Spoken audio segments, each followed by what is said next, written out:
This channel does not promote any violent, harmful, or illegal activities. All content provided by this channel is meant for an educational purpose only. Duplicate epic নাম্বারের পর্দাফাঁস প্রথম করেছিল TV9 Bangla, আর এই ইস্যুকেই হাতিয়ার হিসেবে ব্যবহার করেছে তৃণমূল কংগ্রেস। তাদের দাবি ছিল জাতীয় নির্বাচন কমিশনে এই ভুলের নেপথ্যে যারা কালপ্রিট তাদের শাস্তির কাঠগড়ায় নিয়ে আসতে হবে। একই সঙ্গে ইলেকটোরাল রোল সংশোধনেরও দাবি জানিয়েছিল তারা। আর এই দ্বিতীয় দাবিকেই কার্যত মেনে নিল জাতীয় নির্বাচন কমিশন। বিবৃতি দিয়ে জানিয়ে দেওয়া হয়েছে আগামী 3 মাসের মধ্যে সারা দেশে ইউনিক ন্যাশনাল এপিক নাম্বার শুধুমাত্র ইস্যু করা হবে না, তার পাশাপাশি ইলেকটোরাল রোল থেকে ডুপ্লিকেট এপিক নাম্বার বাদ দেওয়া হবে। এবং এক্ষেত্রে প্রযুক্তিগত ত্রুটির কারণেই যে এই ভুল হয়েছে তাও কার্যত স্বীকার করে নেওয়া হয়েছে।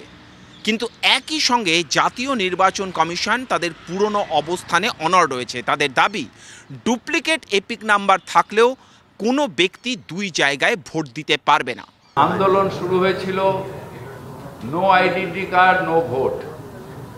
তারপর জাতীয় নির্বাচন কমিশন নড়ে এসে আইডেন্টি কার্ড দিতে বাধ্য হয়েছিল যখন সিপিএম রিগিং করত।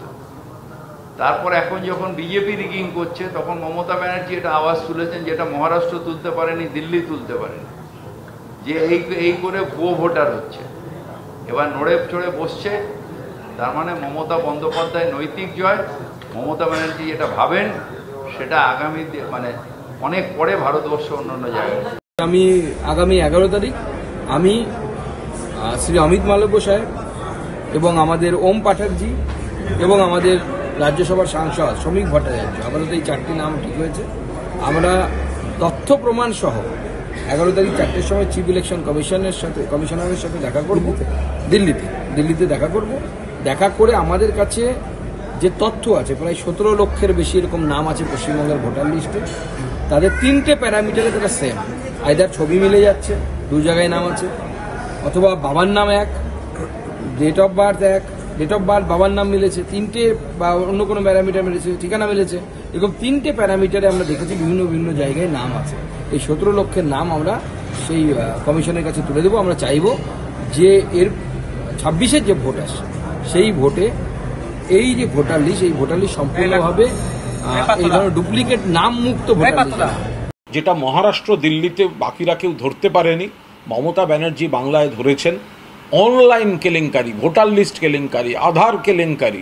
এখন যখন পর্দা ফাঁস হয়েছে তখন শাক দিয়ে মাছ ঢাকতে তাড়াতাড়ি আমরাও যাই।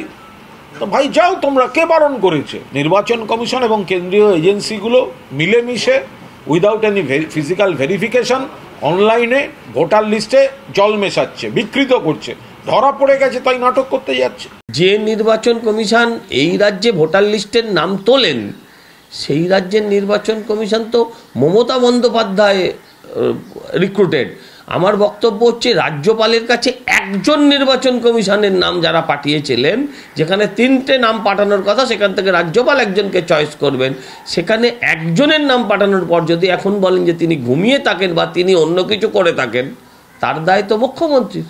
আবার নতুন করে ইলেকটোরাল রোল সংশোধনের কথা জানানো হলো, ডুপ্লিকেট এপিক নাম্বার বাদ দেওয়ার কথা জানিয়ে দেওয়া হলো। এর পরবর্তী ক্ষেত্রে তৃণমূল কংগ্রেসের অবস্থান কি হয় আমাদের নজর থাকবে সেদিকেই, কারণ ইতিমধ্যেই তৃণমূল কংগ্রেস এই ইস্যু নিয়ে সংসদে ঝড় তোলার পরিকল্পনা ঘোষণা করে দিয়েছে। নয়াদিল্লি থেকে ক্যামেরায় অনুদীপ শর্মার সঙ্গে জ্যোতির্ময় কর্মকার, TV9 বাংলা।